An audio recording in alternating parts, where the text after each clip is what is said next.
The smell of burning paper filled my parents' living room. My daughter Sarah's face went pale as she stared at the fireplace, where orange flames consumed the contract she'd been showing the family moments ago. "Oops," my 12-year-old niece Emma said, smirking. "Daddy says you don't deserve success anyway. People like you should stay in their place." I kept my expression neutral. "Emma, what did you just burn?" "That stupid paper you were bragging about. Your little business deal or whatever." My brother Marcus emerged from the kitchen, laughing instead of reprimanding his daughter. "It was just paperwork. Print another copy. Emma's just being a kid." "That was the original contract," Sarah whispered. "The signed original for the Henderson account. $1.2 million. My mother looked up from her knitting. "You shouldn't have been waving it around. Marcus is right, just print another one." "It had original signatures," I said quietly. "Notarized." Marcus waved his hand dismissively. "So get them to sign again.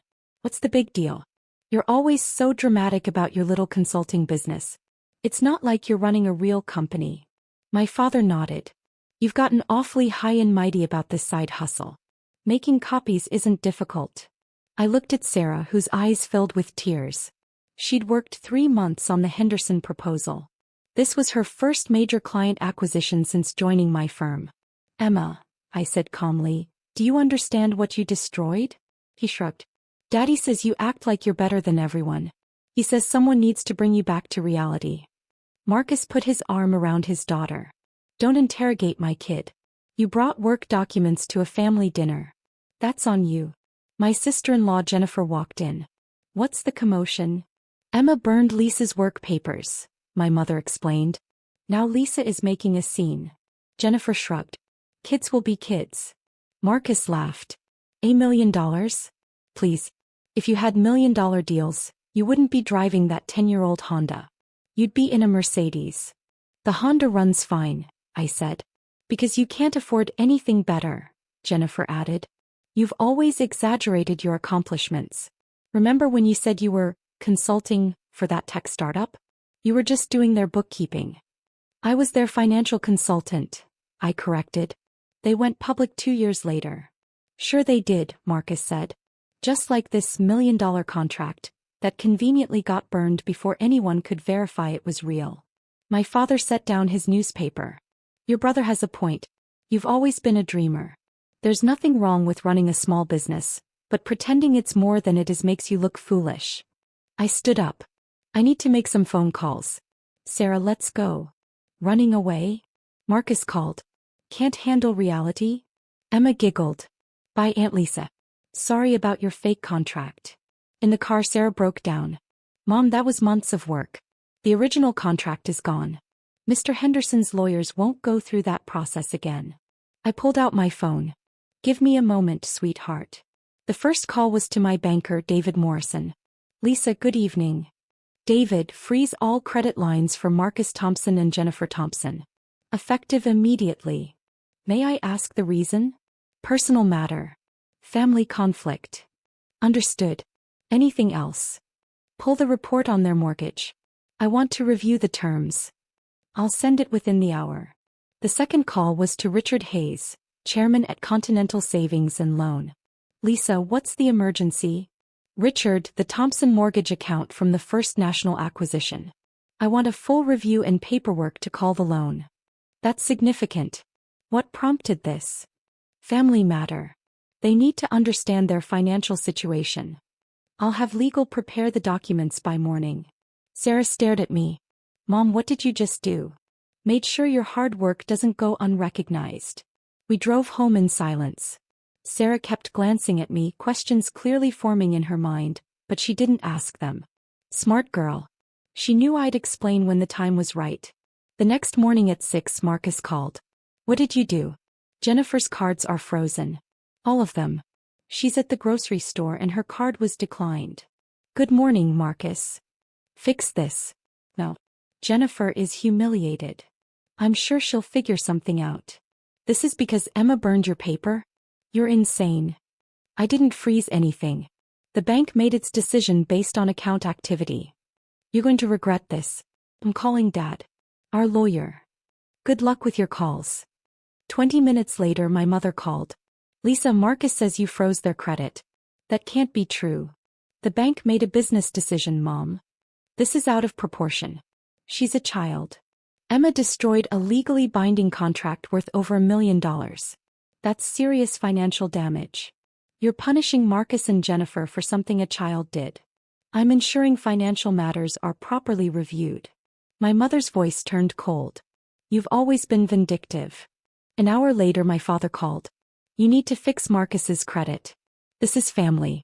We don't attack each other financially. We don't destroy million-dollar contracts either, Dad. That was an accident. Emma quoted Marcus verbatim. He told her I don't deserve success. That's deliberate. Even so, freezing their credit is extreme.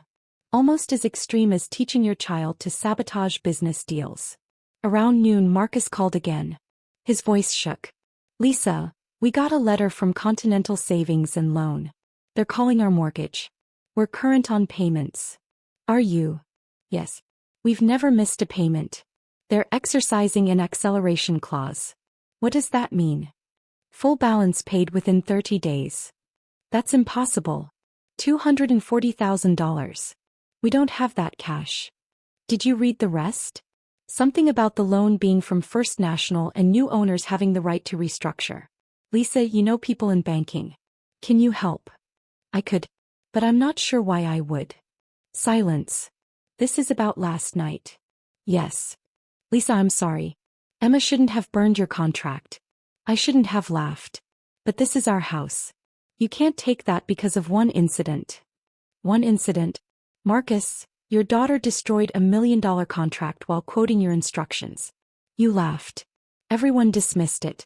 My daughter's months of work were treated like garbage. It was just paper. And this is just business. Surely you can get another mortgage, right? His voice cracked. We can't. Our credit is frozen. We can't apply anywhere. And we don't have the income to qualify anyway. Jennifer works part-time. My salary won't cover it. That sounds difficult. Please. Whatever you did, undo it. We'll replace your contract. Pay for a lawyer to recreate it. You can't replace it. The client moved on this morning. They don't want to recreate a burned contract. That opportunity is gone. We'll pay you the $1 million. With what money? You can't even cover your mortgage. I have a family. Emma needs stability. You can't do this. I didn't do anything. Continental made a business decision about their portfolio. These things happen in finance. This is revenge. No, this is consequences. My mother called that afternoon. Your brother is beside himself. Emma's crying. Jennifer is having panic attacks. Stop this. Stop what? Their mortgage and credit. Marcus says you're behind it. I don't work for Continental or any credit card companies. How could I be behind their decisions? Somehow you made this happen. Did I? Or did Marcus create instability that made financial institutions review his accounts? What does that mean? Actions have consequences. Emma destroyed $1 million contract. If someone teaches their child to sabotage business deals, what else might they do? Banks don't like instability. That evening, Sarah asked, "Are you really going to take their house?" "I haven't decided." Uncle Marcus sounded desperate. "Emma's scared they'll be homeless." Emma should have thought about consequences before burning your contract. She's 12. And old enough to understand that destroying important documents is wrong. More importantly, Marcus is old enough to know better. What's going to happen? Tomorrow they'll receive options. Pay the full balance in 30 days or negotiate new terms. What kind of terms? That depends on their willingness to acknowledge what happened and the severity of Emma's actions and Marcus's encouragement. You want accountability. Exactly. The next morning, my entire family was waiting in my parents' driveway when I arrived. Marcus, Jennifer, Emma, my parents, even my younger sister who'd driven in from 2 hours away. The tension was thick enough to cut. Marcus held up the letter I'd had delivered. His hand trembled slightly. "It says here the mortgage is held by L.M. Thompson Holdings. That's you, isn't it?" For Lisa Marie." "Yes. You own our mortgage." The realization seemed to physically hit him. "I own the company that owns your mortgage along with several hundred other residential mortgages that were part of the First National portfolio acquisition." Jennifer's face went pale. How long have you owned it? Since the acquisition 18 months ago. You've owned our mortgage for over a year and never told us? Her voice rose with each word. Why would I? It's a business investment. The servicing company handles all the payments and communication. I rarely look at individual accounts unless there's a reason to. Until now, Marcus said bitterly. Until you made it personal, I corrected. When you taught your daughter to destroy my business contracts and mocked my work in front of the entire family, you made it very personal indeed. My father stepped forward, trying to take control. Lisa, this has gone far enough. Family doesn't do this to family. We settle our differences. We don't use financial weapons against each other. You're right, Dad. Family shouldn't do this. Family shouldn't destroy each other's work out of jealousy. Family shouldn't mock each other's achievements to make themselves feel bigger. Family shouldn't teach their children to sabotage each other's success because they can't handle someone else doing well. But that's exactly what happened 2 nights ago in your living room, and nobody except Sarah and I seemed to care about any of it. Emma was crying now, her earlier smugness completely gone. I'm sorry, Aunt Lisa. I didn't know it was real. I didn't know it mattered so much. Daddy said you were just showing off. He said you always pretend to be more important than you are, that you make up stories about your business. And what do you think now, Emma? I kept my voice gentle but firm. I think Daddy was wrong. I think I was wrong. I'm really sorry. The tears were genuine this time. Marcus put his hand on his daughter's shoulder, his own eyes wet. Don't put this all on Emma. I was wrong. I admit it completely. I was jealous, Lisa.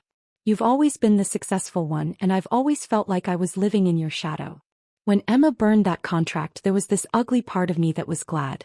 I wanted to see you knocked down a bit, brought back to earth. That was petty and wrong and cruel. I'm sorry. I'm so sorry. Are you sorry for what happened, or sorry that there are consequences? I needed to know the difference. Both. I'm genuinely sorry for all of it. For teaching Emma the wrong values. For mocking your success. For not recognizing how hard you and Sarah work. Please, Lisa.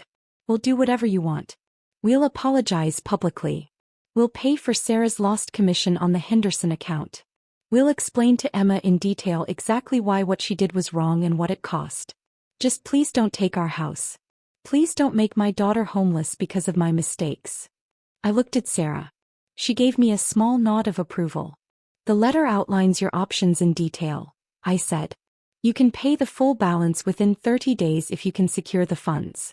Or you can accept modified terms.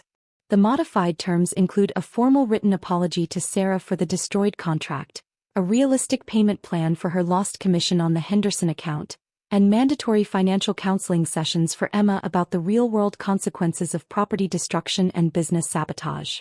Jennifer wiped her eyes, mascara running down her cheeks. We accept. Whatever the terms are, whatever you need, we accept. We'll do all of it. There's one more condition, I said. Marcus, you're going to call the Henderson Group yourself. You're going to explain that your daughter destroyed their contract in a moment of poor judgment, and you're going to ask them to reconsider working with Sarah. You're going to personally vouch for her professionalism, her competence, and her expertise. You're going to use whatever business connections you have to make this happen. They already hired someone else, Marcus said weakly. Then you'll convince them to hire Sarah too, for a different project, for additional consulting work. Use whatever leverage you have in your industry. Make it happen, Marcus. Prove that you actually respect what we do. What if I can't? His voice was barely a whisper. Then the original terms stand. Full payment in 30 days, or foreclosure proceedings begin on day 31. Marcus nodded slowly, understanding the weight of what I was asking. I'll make it happen. I swear I will. I'll call every contact I have. I'll make this right. My mother looked absolutely shocked. You're really going to make them do all this? This seems excessive, Lisa. Yes, I'm really going to make them do all this. Because Emma needs to learn that actions have real consequences. Marcus needs to learn that tearing people down doesn't make him bigger or more successful. And all of you need to understand once and for all that my success isn't pretend. It's real. Sarah's success is real. Our work matters. And neither of us will ever again tolerate being treated like our accomplishments don't matter or can be dismissed as fantasy. 3 weeks later, Marcus called. I got Sarah a meeting with Henderson. They're considering her for a different project. A $600,000 contract. I told them she's the best in the business. Thank you, Marcus. I mean it, Lisa. She's good. I was wrong to dismiss that. I was wrong about a lot of things. I know. Are we okay? As family. We're getting there. Keep working on it. Emma sent Sarah a handwritten letter apologizing and explaining what she'd learned in her financial counseling sessions. Sarah framed it and hung it in her office. My parents still don't fully understand what happened, but they're more careful now about dismissing my work. My mother actually asked about my business last week. Real questions, not dismissive ones. As for the mortgage, I modified the terms as promised. Marcus and Jennifer make their payments on time now. They understand what's at stake. And every time Emma visits, she asks Sarah about her latest contracts. Real interest, not mockery. Sometimes people need to lose everything to understand what really matters. Sometimes family needs consequences to learn respect.